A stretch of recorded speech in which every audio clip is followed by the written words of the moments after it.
And in the early 90s around Griffey, the Mariners started to bring in other interesting pieces, started to form the core of a winning team. Then to really change the culture, the club hired Lou Piniella as its new manager. Piniella was coming off a World Series title in Cincinnati and led with his legendary intensity and temper. It was probably, at the time, the most galvanizing thing the Mariners had ever done. Piniella changed everything, changed the culture, became about winning. When Lou got the job, he called me and we went over every single player. And one of the things he told me that night, he said, "I don't like players that are soft in the rain." And I go, "I'm not really sure I understand what you mean by that." And he said, "Soft in the rain is when it rains, it melts and runs away." He says, "I want players that have grit and guts."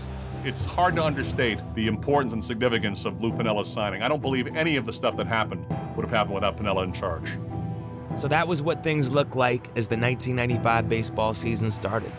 The Mariners had a promising young roster and a manager who demanded everything from his players. Though when it came to where they played, the team was still in limbo. The Kingdome ceiling had been repaired for now, but the building was definitely aging, and baseball in Seattle was at a crossroads. I knew we had to do something. I created a task force of civic leaders to look at the condition of the Kingdome and what we should do. The question became, would a refurbish of the Kingdome make sense, or would a baseball-only facility be a possibility? This group sat down and battled it out and came out with the Kingdome should be replaced, it should be publicly financed, and it should have a removable roof.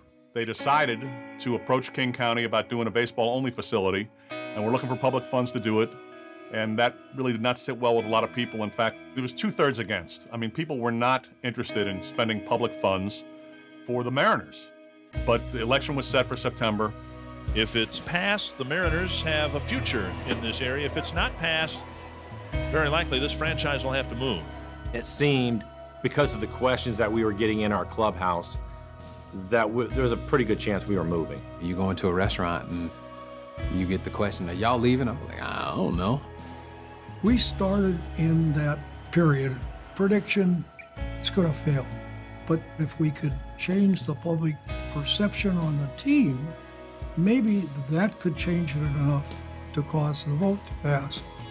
There was a little bit of a feeling of the movie, Major Leagues, where you felt like we have to win to continue our journey here in Seattle.